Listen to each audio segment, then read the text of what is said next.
Good morning दोस्तों। प्रगति classes के YouTube session में आप लोगों का पुनः एक बार स्वागत है। जैसा कि पिछले दिन हम लोग व्यंजन संघ के कुछ प्रमुख नियम पर चर्चा किए थे, उसी प्रकरण को आगे बढ़ाते हुए आइए आज हम लोग विसर्ग संघ के कुछ प्रमुख नियम देखेंगे।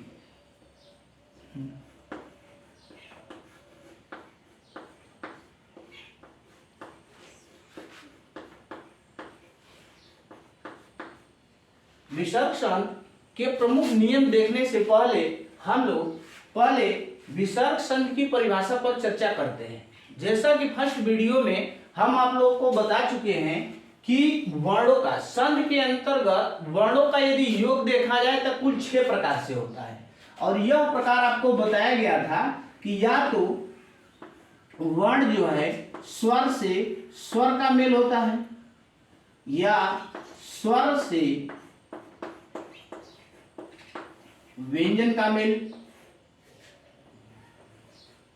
या व्यंजन से स्वर का, या व्यंजन से व्यंजन,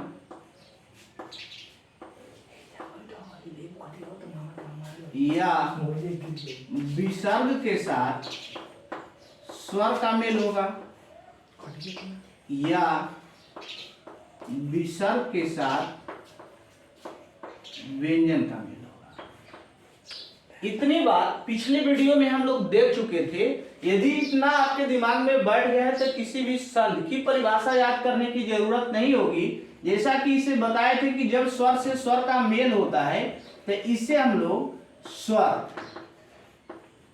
संधि कहते हैं। अर्थात बहुत आसानी से आप कह सकते हैं कि दो स्वर वर्णों के मेल से उत्पन्न विकार को स्वर संधि कहते हैं। और इन 3 मेल से एक परिभाषा, जैसे कि पिछली वीडियो में हम लोग व्यंजन संघ पे चर्चा किए थे, अर्थात स्वर से व्यंजन या व्यंजन से स्वर या व्यंजन और व्यंजन वर्ण के मेल से जो विकार उत्पन्न होता है उसको हम लोग व्यंजन संधि कहते हैं। व्यंजन संधि कहते हैं। दोस्तों इतना हम लोग पिछले वीडियो में पढ़ चुके हैं। जो दोस्त नहीं देखे हैं चैनल के प्लेलिस्ट में जाकर देख सकते हैं। और इसके आगे आज हम लोग का जो प्रकरण है, आज हम लोग का जो बिंदु है वह है विसर्ग संघ। तो विसर्ग संघ की परिभाषा यहाँ से आप लोग बना लेंगे कि विसर्ग से स्वर वर्ण अथवा विसर्ग से व्यंजन वर्ण के मेल से जो उत्पन्न विकार होता है उसको हम लोग विसर्ग संधि के नाम से जानते हैं। किंतु यह परिभाषा बहुत बड़ी नहीं है, इसको आप जैसे चाहें वैसे बना सकते हैं, क्योंकि इसमें एक शब्द आया है विसर्ग। और आप जानते हैं कि जो विसर्ग है, विसर्ग, तो इस विसर्ग को अयोगवाह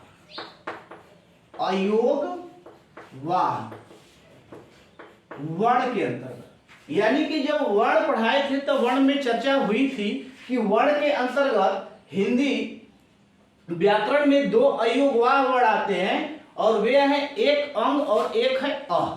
तो अ और अंग ये 2 अयोगवाह है। इन्हें अयोगवाह क्यों कहा जाता है? तो अ मतलब न हो, योग मतलब कि जोड़, और वाह मतलब वहन।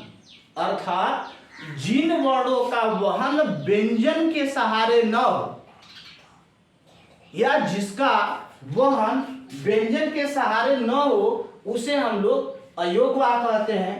अतः यह स्पष्ट है कि व्यंजन वर्ण के अंतर्गत स्वर और व्यंजन 2 ही हैं। तो जब व्यंजन के साथ इसका वहन नहीं होगा तो क्लियर हो गया कि अब जब भी इसका वहन होगा वो स्वर के साथ होगा, और स्वर के साथ होगा तो मूल स्वरों की संख्या आप देखते हैं कि टोटल 11 होती है।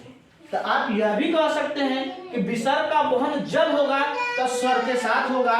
अतः विसर्ग यदि आता है तो क्लियर है कि इसमें स्वर का समागम होगा। अर्थात स्वर के बाद विसर्ग हो और विसर्ग के बाद आप कह सकते हैं स्वर और व्यंजन, और ये स्वर और व्यंजन इसमें कह सकते हैं मूल वर्ण। मूल वर्ण से तात्पर्य यह है कि स्वरों की संख्या आप देखते हैं 13 है, लेकिन मूल स्वर हिंदी में 11 है और व्यंजन 33। मूल वर्ण में 11 स्वर आ जाएंगे और 33 व्यंजन है। अर्थात स्वर और स्वर के बाद विसर्ग हो और इसके बाद मूल वर्ण यानी कि 13 और 11 और 33 इन दोनों का योग होता है तो तब भी विसर्ग संधि की उत्पत्ति होती है। यदि हम चाहें तो इसकी परिभाषा यह भी बना सकते हैं या और इसको आगे बढ़ाना चाहते हैं तो देखिए स्वरों की संख्या कितनी है 11 और इन 11 स्वर के बाद विसर्ग हो और इसके बाद यह मूल वर्ण कितने आएंगे 44। तो 11 प्लस 44 कर लीजिए और इससे जो विकार उत्पन्न होगा इसको भी हम कह सकते हैं कि विसर्ग संधि है। तो आप यहां पर देख रहे होंगे कि विसर्ग संधि की परिभाषा क्या क्या बन रही है। अर्थात एक परिभाषा यह हो गई। आप यह भी कह सकते हैं कि स्वर के बाद विसर्ग और विसर्ग के बाद किसी भी मूल वर्ण का मेल हो और उससे जो विकार उत्पन्न होता है उसको हम लोग विसर्ग संधि के नाम से जानते हैं।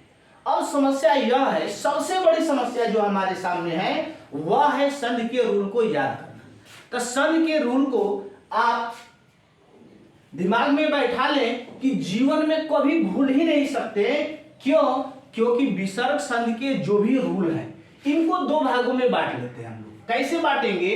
तो अभी जैसे हम देखें कि 11 स्वर और इस 11 के बाद विसर्ग हो और विसर्ग के बाद 44 वर्णों में से कोई भी वर्ण आए तो वहां पर कौन सा संधि बनेगी? कौन सी संधि बनेगी? तो वहां पर विसर्ग संधि की उत्पत्ति होती है। और ये जो 44 वर्ण है यानी कि मूल वर्णों की संख्या जो 44 है इनको अध्ययन की दृष्टि से यदि विसर्ग संधि के रूल को याद करने की दृष्टि से देखा जाए दोस्त तो इसे आप दो भागों में बांट लें। दो भागों में एक आप बांट लीजिएगा अघोष और एक बांट लें सघोष। पिछली वीडियो में बात हो चुकी थी कि सघोष और अघोष क्या है। अघोष के अंतर्गत आपको बताया गया था कि प्रत्येक वर्ग का प्रथम और द्वितीय वर्ण और तीनों स यानी ऊष्म व्यंजन के अंतर्गत आने वाले तीनों स अघोष के अंतर्गत आते हैं। यानी इसमें आएगा कौन कौन? तो तीनों वर्ग यानी कि प्रत्येक वर्ग का प्रथम और द्वितीय वर्ण तथा तीनों स। तीनों स का तात्पर्य तालव्य स, मूर्धन्य स, दंत्य स। ये वर्ण अघोष होते हैं। यदि इसकी टोटल संख्या देखें तो अब प्रत्येक वर्गों की संख्या 5, तब 5 वर्ग में प्रत्येक वर्ग में 2 पहला और द्वितीय वर्ण, तब 5 दूनी के 10 और 10 और ये 3 13। यानी कि टोटल अघोष वर्णों की संख्या जो है वो कितनी है? 13 है। अब सघोष देखते हैं। या यदि आपके दिमाग में बढ़ जाए दोस्त तो ये दिमाग में बैठा लें। ये वादा है कि कभी भी आपको विसर्ग संधि का रूल नहीं भूलेगा।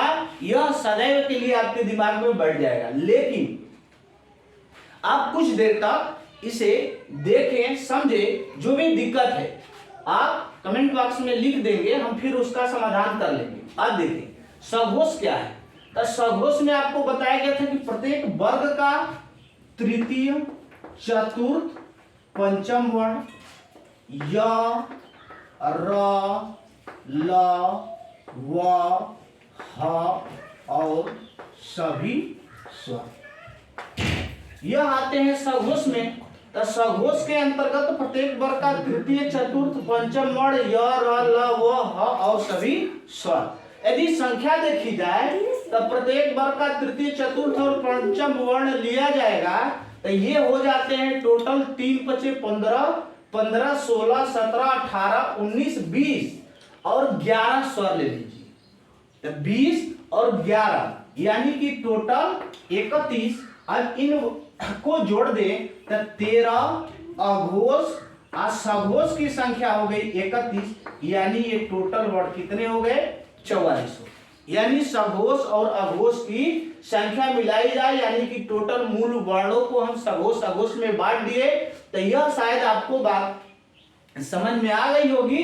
यदि इतनी बात आपके दिमाग में बैठ गई है तो अब आते हैं हम लोग विसर्ग संधि के नियम पर। सदा के लिए नियम यदि आप दिमाग में बैठाना चाहते हैं तो इसके आगे देखते हैं कि इसके आधार पर कैसे नियम आए दोस्तों।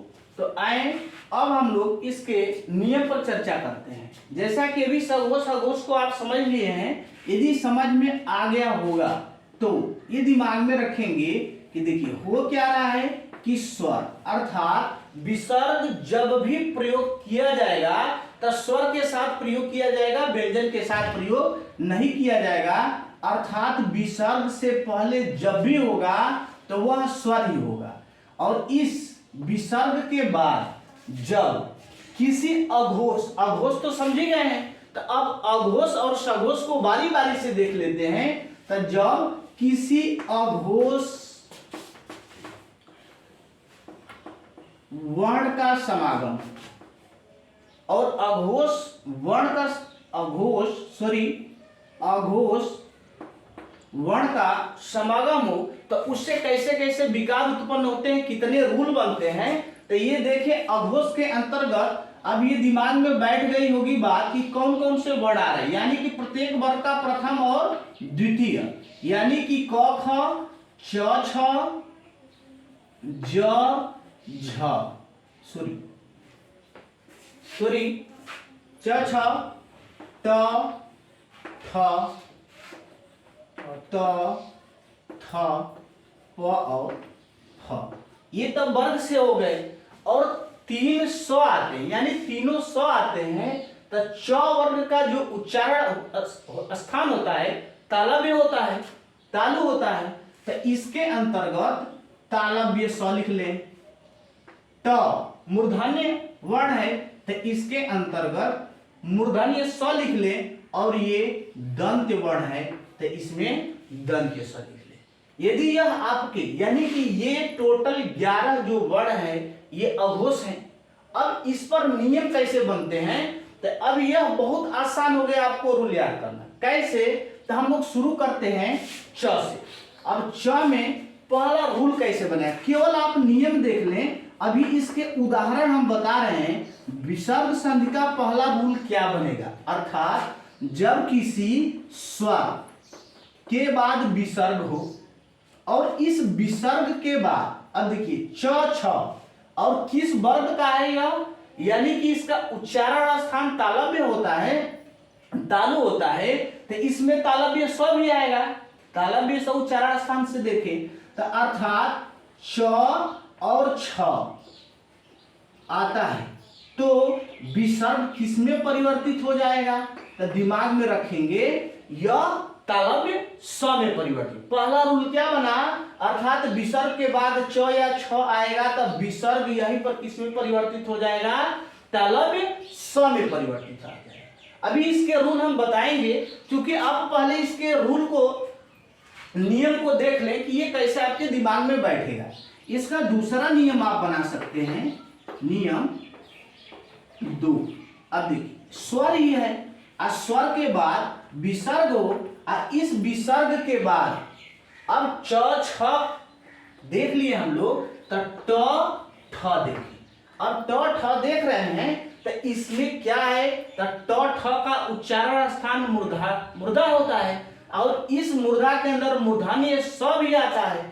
तो यानी कि विसर्ग किसमें परिवर्तित होगा, तो सदैव मूर्धन्य स्व में परिवर्तित होगा। अगला रूल जो बनेगा, नियम नंबर 3 देखते हैं। अर्थात स्वर और स्वर के साथ विसर्ग हो और इसी विसर्ग के बाद तो या थ आ जाए, तो या थ आ जाए, तो तब विसर्ग दंत स्व में परिवर्तित होगा। अब देखिए यह याद दिमाग में बार बार रखने की जरूरत नहीं है कि कब तालव्य स्व बनना है, कब मूर्धन्य स्व बनना है, कब दंत स्व बनना है। सीधे सीधे जाने कि विसर्ग के बाद उच्चारण स्थान के आधार पर, जैसे त थ तालव्य वर्ण है, तालव्य वर्ण है अर्थात विसर्ग तालव्य स्व में परिवर्तित हो। नियम नंबर 3 यह हो गया। सबसे ज्यादा जो पूछा जाने वाला वनडे में नियम है वह है दोस्तों नियम नंबर 4। लेकिन यह तो और आसान है। आसान कैसे है, तो बस दिमाग में रखेंगे कि जब विसर्ग से पहले आएगा तो स्वर ही आएगा, और स्वर में से 11 स्वर आएंगे तो कोई भी स्वर आए उससे कोई मतलब नहीं है। तो दिमाग में यह रखना है कि अ या आ को छोड़कर कोई स्वर, उसके बाद विसर्ग हो। इस विसर्ग के बाद अ या आ को छोड़कर कोई स्वर आ जाए, और इसके बाद अब बच क्या जा रहा है, तो च ट और त तो हम लोग देख लिए हैं। बचा क्या, तो ऊपर क ख और नीचे प फ। तो इस क ख और प फ में से कोई भी वर्ण आ जाए, अर्थात विसर्ग के बाद क ख प फ, इन चारों में से कोई भी वर्ण आ जाए तो दिमाग में यह रखना है कि विसर्ग जब भी परिवर्तित होगा तो यह मूर्धन्य स्व में ही परिवर्तित होता है। शायद इतनी बात आप लोगों को क्लियर हो गई होगी। अर्थात अ या आ को छोड़ करके विसर्ग से पहले कोई स्वर हो और विसर्ग के बाद क ख या प फ में से कोई वर्ण आ जाए तो विसर्ग के बाद सदैव क्या होगा, मूर्धन्य स्व होगा। शायद इतनी बात आप लोग को क्लियर हो गई होगी। दोस्तों रूल बहुत बड़े नहीं है, लेकिन कॉन्सेप्ट हमारे दिमाग में बैठने वाली बात है। यदि आपके दिमाग में यह कॉन्सेप्ट बैठ रहा होगा तो शायद आज के बाद ये रूल नहीं भूलेंगे।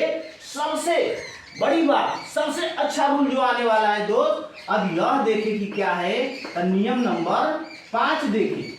अघोष केवल यदि दिमाग में बैठा तो समझे कि ये सभी रूल याद हो जाएंगे, कभी आपको याद करने की जरूरत नहीं होगी। अब देखिए अ या आ को छोड़ करके हो रहा था, लेकिन बाय द वे विसर्ग से पहले यदि अ या आई आ जाए तो तब क्या करेंगे। तो अब देखिए अतः यदि अ या आ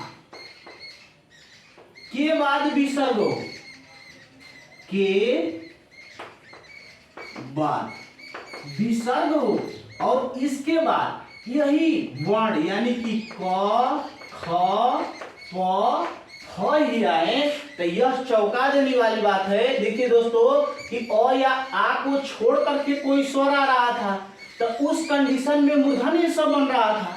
लेकिन यदि अ या आ के बाद विसर्ग हो, अर्थात विसर्ग से पहले 100% अ या आ में से कोई वर्ण आ जाए और विसर्ग के बाद क ख प फ में से कोई वर्ण हो, तो यह दिमाग में रखिएगा कि विसर्ग में कोई परिवर्तन नहीं होता है। और जब हम लोग पढ़ रहे थे तो उसमें बताया गया था कि प्रकृत भाव आगम लोप क्या होता है। तो जब कोई परिवर्तन नहीं होता है तो उसी को प्रकृत भाव अर्थात विसर्ग, यहाँ पर क्या बनेगा, यहाँ पर विसर्ग में प्रकृति भाव की उत्पत्ति होती है। अब प्रकृत भाव से तात्पर्य है कि विसर्ग में कोई परिवर्तन नहीं होगा। अतः इसमें लिख सकते हैं विसर्ग ज्यो का त्यों रहता है, ज्यो का त्यों रह जाएगा, इसमें कोई परिवर्तन नहीं होगा। अब सबसे चौंका देने वाली बात छठवीं है दोस्तों। अब देखिए सीधे सीधे कह सकते हैं, ऊपर से नीचे तक देखे तब बना क्या, हर जगह तालव्य सा मूर्धन्य सा दंत सा बन ही रहा है। यहाँ भी मूर्धन्य सा बना और यहाँ पर कोई भी स नहीं बना, अर्थात विसर्ग ज्यो का त्यों रह गया। लेकिन एक रूल और इससे संबंधित बहुत ज्यादा पूछा जाता है और इस रूल से संबंधित अशुद्धियां जो होती है शब्द लिखने में वे सबसे ज्यादा होती है। तो नियम नंबर 6 हम लोग देख लेंगे। एक दिमाग में बैठा लेने बात वाली बात यह है कि यदि स्वर ही हो और स्वर किसी भी स्वर के बाद विसर्ग हो और इस विसर्ग के बाद यदि स, अर्थात अभी तो ऊपर हम लोग पढ़ रहे थे कि तालव्य सा मूर्धन्य सा दंत सा बनेगा, लेकिन यदि विसर्ग के बाद इन तीनों स्व में से कोई स्व आ जाए तब क्या होगा। तब दिमाग में बस ये रखना है कि यहाँ पर दो नियम उत्पन्न होते हैं। पहला रूल उत्पन्न होता है कि यदि तीनों स में से कोई स हो तो विसर्ग यहाँ पर ज्यों का त्यों बना रहता है, अर्थात प्रकृत भाव की उत्पत्ति होती है। आप कह सकते हैं कि विसर्ग के बाद तीनों स में से कोई स हो तो विसर्ग के स्थान पर प्रकृत भाव की उत्पत्ति होती है, अर्थात विसर्ग ज्यों का त्यों बना रहता है। या यह भी कह सकते हैं कि विसर्ग के बाद आने वाला वर्ण जो होगा उसी वर्ण का आधा लिख दिया जाता है, विसर्ग उसी वर्ण के आधे में परिवर्तित हो जाता है। यह कैसे? तो सपोज दैट यदि विसर्ग है, अब विसर्ग के बाद यदि तालव्य स आ गया दोस्त, तो विसर्ग दिमाग में रखेंगे कि यहाँ पर विसर्ग तालव्य स में परिवर्तित होगा, यानी कि तालव्य स आधा बनेगा। यदि इसी विसर्ग के बाद मूर्धन्य स आ जाए तो यहाँ पर विसर्ग आधे मूर्धन्य स में परिवर्तित हो जाएगा, और विसर्ग के बाद ही यदि दंत्य स आ जाएगा तो विसर्ग यहाँ पर दंत्य स में परिवर्तित हो जाता है। अर्थात छठवां रूल काफी चौंका देने वाला है दोस्त। आप कह सकते हैं कि विसर्ग के बाद तीनों स में से किसी भी स का आगम होता है तो उस कंडीशन में विसर्ग के स्थान पर प्रकृत भाव की उत्पत्ति होगी, अथवा विसर्ग के बाद आने वाला स जिस प्रकार का होगा विसर्ग उसी स में परिवर्तित हो जाता है। यानी कि दोनों तरह से इन शब्दों को लिखना शुद्ध होता है। जैसे दुशासन शब्द है, दुशासन, आप देखते हैं दुशासन ऐसे, और दुशासन को ऐसे भी लिखा जाता है दुशासन ऐसे। तो अब इसका यदि संधि विच्छेद देखें हम तो इसको लिख सकते हैं दुह धन शासन। अब यह क्यों हुआ? तो अब देखिए विसर्ग के बाद स आया है, अभी आप पढ़े कि विसर्ग के बाद तीनों में से कोई भी स आए, तो अब यहाँ पर तालव्य स आया है। तो अब विसर्ग के स्थान पर दो नियम बन सकते हैं, या तो प्रकृत भाव की उत्पत्ति होगी, तो यदि प्रकृत भाव की उत्पत्ति होगी तो विसर्ग ज्यों का त्यों रह जाएगा। तो अब देखिए विसर्ग यहाँ पर दुशासन ऐसे भी लिख सकते हैं, कोई दिक्कत नहीं है। और यदि आप चाहें तो इसमें यह भी कह रहा है कि विसर्ग के बाद तालव्य स हो तब विसर्ग तालव्य स में परिवर्तित हो जाता है। तो यदि यह विसर्ग तालव्य स में परिवर्तित होगा तो यहाँ पर स आधा लिख दिया जाता है दोस्तों। तो शायद इतना रूल आप लोग को समझ में आ गया होगा। अर्थात हम लोग एक साथ यह कह सकते हैं, कोई दिक्कत नहीं। यदि आप नॉर्मली देखें कि इसमें तालव्य स, मूर्धन्य स, दंत्य स, यहाँ पर मूर्धन्य स उत्पन्न हुआ, यहाँ पर कोई स उत्पन्न नहीं हुआ, और यहाँ पर स उत्पन्न हो रहा है या कोई परिवर्तन नहीं हो रहा है, तो नॉर्मल या सामान्य तौर पर यदि देखा जाए तो हम कह सकते हैं कि विसर्ग के बाद किसी भी अघोष वर्ण का आगम होता है तो 100% तीनों ऊष्म वर्णों ऊष्म स में से कोई वर्ण बनता है या कोई परिवर्तन नहीं होता है। समझ में आई? आप कह सकते हैं कि विसर्ग के बाद किसी भी अघोष वर्ण का आगम होगा तो विसर्ग या तो इन तीनों स में से परिवर्तित हो जाएगा, इन तीनों स में ही परिवर्तित होगा। यदि इन तीनों में परिवर्तित नहीं होता है तो यहाँ पर प्रकृति भाव की उत्पत्ति होती है, अर्थात कोई परिवर्तन नहीं होगा। तो इन 6 नियम को एक साथ केवल अघोष के साथ आप जोड़ लें और दिमाग में बैठा ले दोस्त, कभी भूलेगा नहीं। अब आप लोग इसका शॉर्ट स्क्रीन ले लें, तब आए दोस्तों। शायद यहां तक आप लोग को क्लियर हो गया है। अब हम लोग प्रत्येक नियम पर कुछ उदाहरण देख लेते हैं। जैसे अभी जो नियम नंबर 1 पढ़े हैं, नियम नंबर 1 तक अब यही अभी देखे थे हम लोग।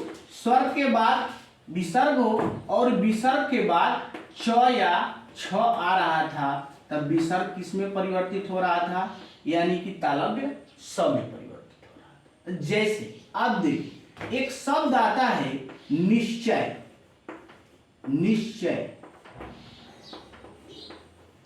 निश्चल,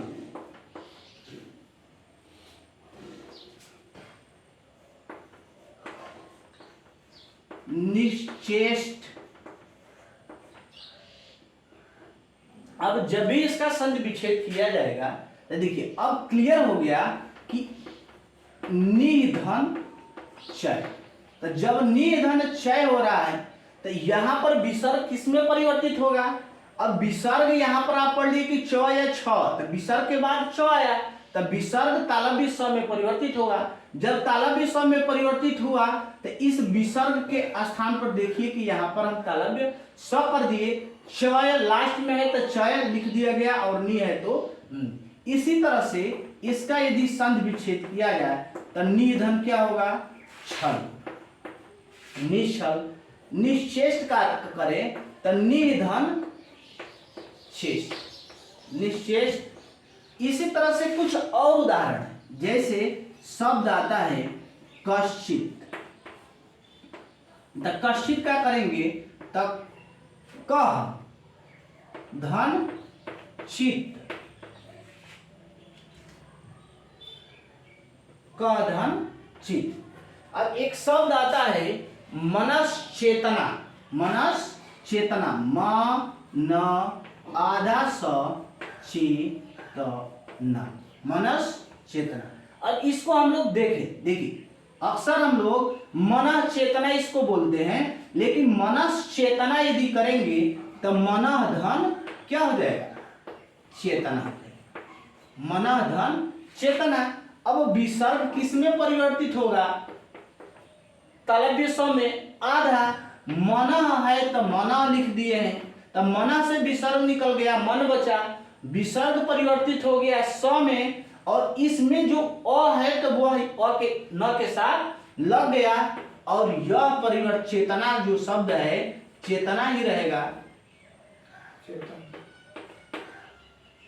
अब इसको जोड़े हम लोग तो यह बनने वाला शब्द हो जाएगा मन। यह अर्ध स है तो यहाँ से हलंत यानी कि खड़ी पाई वाले जो भी वर्ण है उनको आधा लिखना होता है, तो खड़ी पाई को हटा दिया जाता है। तो मनस और इसमें अगला शब्द है चेतना, इसको जोड़ देंगे, यह बनने वाला शब्द बन गया मनस चेतना। तो यह प्रथम रूल के कुछ उदाहरण है। ऐसे ही अगले रूल पर कुछ उदाहरण देखते हैं, जैसे नियम नंबर 2। नियम नंबर 2 हम लोग अभी देखे थे कि विसर्ग, स्वर के बाद विसर्ग हो और इस विसर्ग के बाद किसका आगम हो? हाँ, बहुत अच्छा, बहुत अच्छा। अभी हम लोग पढ़े ट या ठ का आगम हो तब विसर्ग किसमें परिवर्तित होगा? मूर्धन्य स में परिवर्तित हो जाएगा। तब मूर्धन्य स में परिवर्तित होगा तो इसमें जैसे शब्द आता है धनुष टंका, धनुष टंका, दू आधा स ट, दुष्ट, तटस्थकार, ट ट आधा स ठ का, तटस्थ कार। अब इन शब्दों का यदि हम संधि विच्छेद करें तो देखिए अब यहां पर क्लियर है कि मूर्धन्य स आया, तो मूर्धन्य सब कब बनेगा? तो क्लियर है कि विसर्ग के बाद जब ट ठ आएगा तब बनेगा। तो अब इसको देखें तो यह बनेगा धानु धन टंका। इसी तरह से दुष्ट का करें तो यह बन जाएगा दुधन ट। यह विसर्ग जो है मूर्धन्य स में परिवर्तित होगा, तो इस विसर्ग के स्थान पर मूर्धन्य स लिख दिया जाएगा। इधर दू और इधर ट है तो इसको एक साथ जोड़ेंगे तो बनने वाला शब्द होगा दुष्ट। इसी तरह से तटस्थ कार जो शब्द है तो इसका आप करें तो टट टटह धन ठकार होता है, टटह धन ठकार। तो अब बनने वाला शब्द बन जाएगा तटस्थ कार। तो ये दूसरे नियम के कुछ उदाहरण थे। इसी तरह से अभी आप तीसरा नियम देखे हैं दोस्तों। तीसरा नियम हम लोग पढ़े हैं कि स्वर के बाद विसर्ग और इसके बाद तो या थ, तब विसर्ग किस में परिवर्तित हो रहा था? गांत्य स में परिवर्तित हो रहा था। तो इसमें कुछ शब्द आते हैं, जैसे एक शब्द आता है नमस्ते। नमस्ते, अब देखिए यदि इसका संधि विच्छेद किया जाएगा तो यह होगा नमः धन ते। क्यों? तो देखिए नमः विसर्ग के बाद तो है, तो अब क्लियर है कि विसर्ग के बाद जब तो आया तो विसर्ग जो है दंत्य स में परिवर्तित हो गया, तो यह तो दंत्य स आधा बना देगा। इसके बाद ते है और इससे पहले नम है। अब इसको जोड़ा जाए तब बनने वाला शब्द बनेगा न म, स को आधा कर देंगे नमस्ते। इसी तरह से शब्द आता है निस्तेज, निस्तारण, निस्तारण, निस्तेज, निस्तारण, निस्सहाय। तो यदि इसका करें तो यह हो जाएगा निधन तेज। इसी तरह से इसका करेंगे तो यह हो जाएगा निधन तार। तो ये तीन नियम से संबंधित कुछ उदाहरण थे। अब हम लोग आगे देखते हैं कि नियम नंबर 4, 5, 6 जो भी है उससे कुछ संबंधित आपको उदाहरण बता रहे हैं। इससे पहले आप लोग इसे नोट कर लें, तब हम लोग आगे कुछ उदाहरण देखते हैं। अब शायद यहाँ तक क्लियर हो गया होगा दोस्तों। आए कुछ और उदाहरण देखते हैं। जैसे अभी नियम पढ़ रहे थे हम लोग, नियम नंबर 4 जो देख रहे थे, तो नियम नंबर 4 में हम लोग देखे कि किसी स्वर के बाद विसर्ग, या सीधे हम लोग इसे छोड़ देते हैं, दूसरा देखते हैं। इसमें चौथा नंबर में अभी हम लोग देख रहे थे कि विसर्ग से पहले अ या आ को छोड़कर कि कोई अन्य स्वर हो, अर्थात अ या आ को छोड़कर कोई स्वर, उसके बाद विसर्ग हो और इस विसर्ग के बाद क, ख, प, फ में से कोई वर्ण हो, तो यह विसर्ग दोस्तों किस में परिवर्तित हो रहा था? मूर्धन्य स में परिवर्तित हो रहा था। तो इस पर कुछ उदाहरण देखते हैं। जैसे एक शब्द आता है आविष्कार,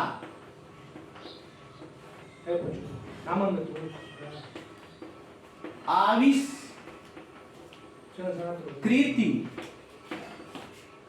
आविष्करण,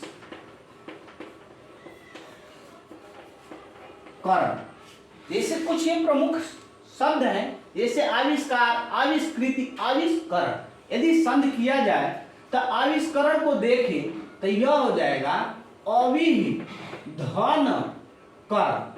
अब ये कैसे बना? तो देखिए अवि को आया, अभी हम लोग पढ़े क, ख या प, फ में से कोई भी हो तो यह विसर्ग किस में परिवर्तित होगा? मूर्धन्य स में। यानी यह किस में परिवर्तित होगा? मूर्धन्य स बन गया। इधर का शब्द जो है करण है, ये शब्द जो है अवि है। अब इसे आधा ही बनाएगा, आधा ही बना है, तो यदि इसको जोड़ा जाए तो यह शब्द बनेगा अवि, आधा स कर दीजिए, आविष्करण, आविष्करण। इसी तरह से आविष्कार शब्द है, तो आविधन क्या होगा? करण। यह क्या हो जाएगा? आविधन कृति। शायद आप लोगों को समझ में आ गया होगा। ऐसे संबंधित, इससे संबंधित कुछ अन्य और उदाहरण है। जैसे निष्कपट शब्द आता है, निष्पाप, निष्फल,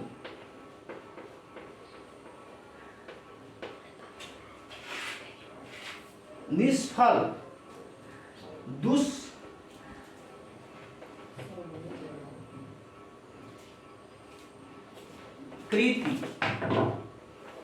दुष्कृति। अब सबका संधि विच्छेद करिएगा। निष्कपट, निष्पाप, निष्फल, दुष्कृति, इसके साथ साथ कुछ अन्य निष्फल शब्द आता है, निष्पाप आता है और दुष्कर्म आता है। एक और शब्द आता है दुष्कर्म, दुष्कर्म। अब सबका संधि विच्छेद आप लोग कर लेंगे या बताएं हम कर दें, ठीक है। देखिए यदि इसका किया जाए तो निर्धन क्या हो जाएगा, कपट हो जाएगा। उसी तरह से निष्पाप का करेंगे तो निर्धन क्या होगा, पाप होगा। आने वाला वर्ण क प फ, उसी तरह से निष्फल करेंगे तो निर्धन क्या होगा, फल हो जाएगा, यह निष्फल। तो यह कुछ उदाहरण थे नियम नंबर 4 के। अब आए हम लोग अभी जो नियम नंबर 5 पढ़ रहे थे कि विसर्ग से पहले यदि अ या आ ही आ जाए तो उस कंडीशन में क्या होगा, तो कुछ उदाहरण उसके भी देख लेते हैं, तब आगे बढ़ते हैं। अभी हम लोग पढ़ रहे थे कि नियम नंबर 5, अब इसमें पढ़े कि अ या आ के बाद विसर्ग हो और इसके बाद क ख प और फ में से कोई वर्ण हो, तब विसर्ग क्या होता है, तो यहाँ पर विसर्ग में कोई परिवर्तन नहीं होता है, अर्थात प्रकृत भाव की उत्पत्ति होती है। तो ऐसे कुछ शब्द हैं, उनको देख लेंगे। जैसे हम लोग लिखते हैं पयः, धन, पान। तो अब इसको संधि विच्छेद के बाद भी लिखेंगे, तब पयः पान जब भी लिखा जाता है तो ऐसे ही लिखा जाता है, पयः पान। इसको लिख सकते हैं अधः, धन, पतन। अब इसको लिखेंगे अधः, धन, पतन। अब दिमाग में यह रखेंगे, इसे आप इंपोर्टेंट कर लेंगे, क्योंकि अक्सर यह शुद्ध अशुद्ध में पूछा जाता है। तो इसको हम लोग बोलते हैं अधोपतन। अधो नहीं, अधोपतन नहीं होता है, यह अधः पतन होता है। इसी तरह से मनोकामना कहते हैं, मनोकामना भी अशुद्ध होता है। ये दोनों शब्द आप लोग सदैव याद रखेंगे। जैसे मनः, धन, कामना, यह शब्द है, तो इसको हम लोग मनोकामना कहते हैं। मनः धन कामना है, तो यह मनोकामना नहीं, मनः कामना ही होगा। मनः कामना, मनः कामना। तो मनः कामना जब भी लिखेंगे तो ऐसे लिखेंगे। और दिमाग में यह भी रखना है कि विसर्ग के ऊपर कभी भी शिरोरेखा नहीं खींची जाती है। जैसे अधः पतन लिखेंगे तो इसको ऐसे लिखेंगे, मनः कामना लिखेंगे तो ऐसे लिखेंगे। इसी तरह से कुछ शब्द हैं, जैसे प्रातः काल, प्रातः धन काल, तो इसको भी लिखेंगे प्रातः काल, प्रातः काल। इसी तरह से एक शब्द आता है अंतः पूर्व, अंतः धन पूर्व, तो इसको जोड़ेंगे तो तब भी होगा अंतः पूर्व। ऐसे लिखेंगे अंतःकरण, अंतः धन करण, अंतः धन करण, तो यह होगा अंतः धन कर। अब इस रूल से संबंधित कुछ अपवाद होते हैं, उस अपवाद को, इस रूल से संबंधित दोस्त कुछ अपवाद होते हैं और उस अपवाद को आप लोग देख लें, क्योंकि वो कभी कभी समस्या उत्पन्न करते हैं। जैसा कि हम लोग देखे हैं कि यदि अ या आ के बाद विसर्ग हो और इस विसर्ग के बाद क ख प फ में से कोई हो, तो विसर्ग में कोई परिवर्तन नहीं होता है, अर्थात प्रकृत भाव की उत्पत्ति होती है, जो आपने देखा। और यहाँ पर अभी देखे हैं कि अ या आ के पहले कोई अन्य स्वर हो और उसके बाद विसर्ग हो, तब विसर्ग मूर्धन्य स में परिवर्तित हो जाता है। लेकिन कुछ कंडीशन ऐसे भी होती हैं जहां पर अ या आ को छोड़ करके कोई अन्य वर्ण हो और तब भी वहां पर मूर्धन्य स की उत्पत्ति नहीं होती है, दंत स की उत्पत्ति नहीं होती है। तो इस रूल से संबंधित कुछ अपवाद हैं और इस अपवाद को आप लोग नोट कर लेंगे। अपवाद अभी रूल नंबर 4 और 5 से संबंधित ये अपवाद है। इसमें अपवाद में आने वाला वर्ण होता है दुख, दु धन ख, और इसको हम लोग जब भी लिखते हैं तो दु ख, दुख लिखते हैं। इसी तरह से एक शब्द आता है पुरः, धन कार, और बनने वाला शब्द बनेगा पुरस्कार। एक शब्द और बनता है तिरह धन कार, बनने वाला शब्द बनेगा तिरस्कार, तिरस्कार। इसी तरह से भास्कर शब्द आता है, बहुत ज्यादा पूछा जाने वाला शब्द है भास्कर। यह इंपॉर्टेंट कर लीजिए, वनडे एग्जाम में सबसे ज्यादा पूछा जाता है तो भास्कर, और यह होता है भाह धन कार, और इसका शब्द बनता है भास्कर। इसी तरह से एक शब्द बनता है नमस्कार, तो नमः धन कार बराबर नमस, यहां पर न लिख करके इसे यहां लिख ले नमस्कार। तो अब देख रहे हैं दोस्तों, अभी हम लोग जो पढ़े थे उसके ठीक उल्टा हो गया। उल्टा क्या हो गया कि अभी पढ़े कि अ या आ को छोड़ करके कोई होगा, तो यहाँ तो विसर्ग को छोड़ करके यहाँ पर दू यानी ऊ हुआ, तो तब भी विसर्ग में कोई परिवर्तन नहीं हुआ, तो ये अपवाद है। उसी तरह से विसर्ग के बाद को आया, तो अभी हम लोग पढ़े हैं कि विसर्ग अ या आ के बाद स्वर विसर्ग हो और उसके बाद क ख प फ में से कोई हो, तो उस कंडीशन में विसर्ग में कोई परिवर्तन नहीं होता, और यहाँ पर यह दंत स बन गया।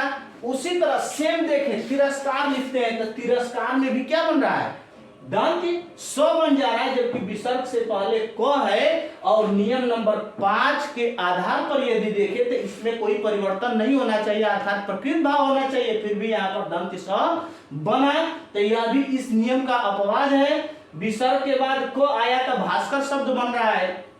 सबसे ज्यादा यदि वनडे में पूछा जाता है तो नमस्कार और भास्कर पूछा जाता है, ये दिमाग में रखेंगे। तो भास्कर का संधि विच्छेद होगा भा धन कर, और यह बनने वाला शब्द होगा भास्कर, और नमस्कार का होगा नमः धन कार बराबर नमस्कार। तो शायद आप लोगों को नियम नंबर 4 और 5 स्पष्ट हो गया होगा। अब सबसे जोरदार, सबसे जो अच्छा नियम आने वाला है वह है नियम नंबर 6। तो आप लोग पहले इसका स्क्रीनशॉट लें, तब हम आगे बढ़ते हैं। चलिए दोस्तों, तो इस अघोष से संबंधित जो लास्ट नियम है वह पढ़ेंगे हम लोग नियम नंबर 6। अभी हम लोग नियम नंबर 6 देखें कि स्वर और स्वर के बाद विसर्ग, इस विसर्ग के बाद तीनों स में से किसी स का आगम हो रहा था, तब विसर्ग में होने वाला परिवर्तन दो तरह से हो रहा था। एक तो हो रहा था प्रकृत भाव, अर्थात इसमें कोई परिवर्तन नहीं हो रहा था, और एक हो रहा था कि विसर्ग के बाद यदि स आ रहा था तब विसर्ग आधा स में दंत्य स में परिवर्तित हो रहा था। इसी विसर्ग के बाद यदि दंत्य स आ रहा था तो यह विसर्ग दंत्य स में अर्ध दंत्य स में परिवर्तित हो रहा था, और इसी विसर्ग के बाद यदि मूर्धन्य स आ रहा था या आए तो यह विसर्ग किस में परिवर्तित हुआ था, मूर्धन्य स में। अब इससे कुछ दो परिवर्तन, या अर्थात प्रकृत भाव की उत्पत्ति होती है या कोई परिवर्तन नहीं होगा, या आने वाला विसर्ग के बाद आने वाला स जिस प्रकार का होगा, जिस वर्ग का होगा, वही स आधा बनता है। तो इसके कुछ हम लोग उदाहरण देखते हैं, जैसे आपके दिमाग में बैठ जाना चाहिए कि इसके कुछ उदाहरण हैं। जैसे अभी वर्ण पढ़ रहे थे तो वर्ण में एक शब्द आ रहा था अंतस्थ, अंतस्थ वर्ण पढ़ रहे थे हम लोग, तो अंतस्थ शब्द आता है। एक शब्द आता है निस्तार, निस्तार, निस्तार तभी पढ़े तो निस्तार के जगह पर निस्सार कर ले, दुशासन कर ले, दुशासन, दुशासन, दुशासन, दुशासन, निस्वार्थ,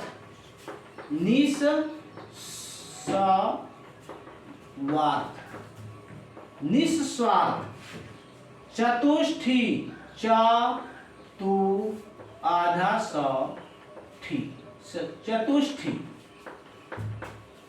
चतुष्ठी। एक शब्द और आता है इससे संबंधित जो है निःशुल्क, निःशुल्क। अब ये कुछ प्रमुख शब्द हैं और ये अक्सर पूछे जाते हैं। लेकिन देखिए अंतस्थ में यदि संधि विच्छेद इसका किया जाए तो आप लिख सकते हैं अंतःधन अस्त। अब देखिए बनेगा क्या, इसे करेंगे कैसे, तो अंतःधन अस्त हो गया तो दो तरह से। यहाँ पर अभी हम पढ़े कि प्रकृत भाव की उत्पत्ति होती है, तो अंतस्थ ऐसे भी लिखा जाएगा, और यदि आप इसको चेंज करना चाहें तो अंतस्थ ऐसे भी लिख सकते हैं, क्योंकि यह मूर्धन्य स है। आप विसर्ग मूर्धन्य स में परिवर्तित होगा तो अंतस्थ ऐसे होगा। निस्सार शब्द करेंगे तो निधन सार, तो निस्सार यदि ऐसे लिखा है तब भी सही है, नहीं तो क्यों सही है, तो क्योंकि ये दंत्य स है, और दंत्य स है तो विसर्ग दंत्य स में परिवर्तित होगा, तो दंत्य स बनाया। लेकिन यह भी तो कह रहा है कि यह प्रकृत भाव उत्पन्न करेगा, तो प्रकृत भाव उत्पन्न करेगा तो निस्सार हम ऐसे भी लिख सकते हैं, इसमें कोई दो राय नहीं है। उसी तरह से दुस्शासन, तो दुस्शासन यह भी सही है। संधि विच्छेद इसका जब भी होगा दुस्सान दुधन शासन ही होगा, लेकिन लिखने की दृष्टि से यदि व्याकरण में की दृष्टि से यदि लिखा जाए तो दुशासन यह भी सही है। और यदि विसर्ग के बाद स्वाया प्रकृत भाव के आधार पर लिखेंगे तो दुशासन यह भी सही है। दुधन शासन बराबर दुशासन। सेम उसी तरह से निस्वार्थ शब्द है, तो इसका करेंगे तो निधन स्वार्थ शब्द है, या इसका संधि विच्छेद होगा निधन स्वार्थ। और यदि इसे लिखने के लिए कहा जाए तो निस्वार्थ को आप ऐसे भी लिख सकते हैं, क्योंकि यह दंत्य स है तो यह आधा स ही बनाएगा, यह हो जाएगा निस्वार्थ। उसी तरह से चतुष्ट शब्द है तो चतुः धन षष्ठी। अब देखिए चतुष्ठी, चतुष्ठी यह गलत हो गया है, चतुष्ठी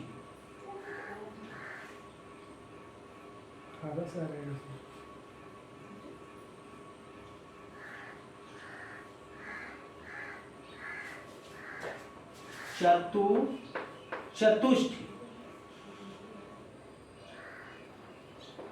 चतुष्ठी ऐसे होगा तो यह हो जाएगा चतुर्धन षष्ठी।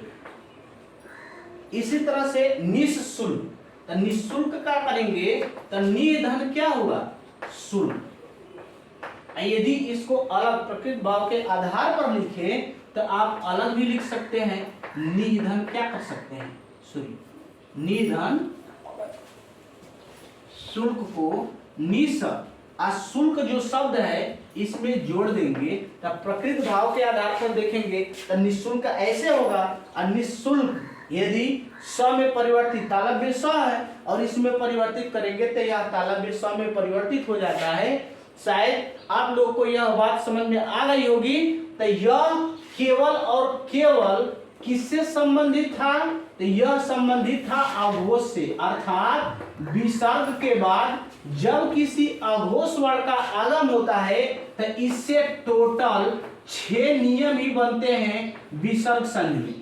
विसर्ग संधि में अघोष वर्ण के आगम पर टोटल 6 नियम बनते हैं। इन 6 नियम को आपके सामने रखा गया, इससे संबंधित कुछ उदाहरण रख दिए गए। शायद आप लोगों को यह बात समझ में आ गई होगी। तो फिर मिलते हैं हम लोग अगली कक्षा में विसर्ग संधि के कुछ अन्य नियम लेकर के। जय हिंद, जय भारत।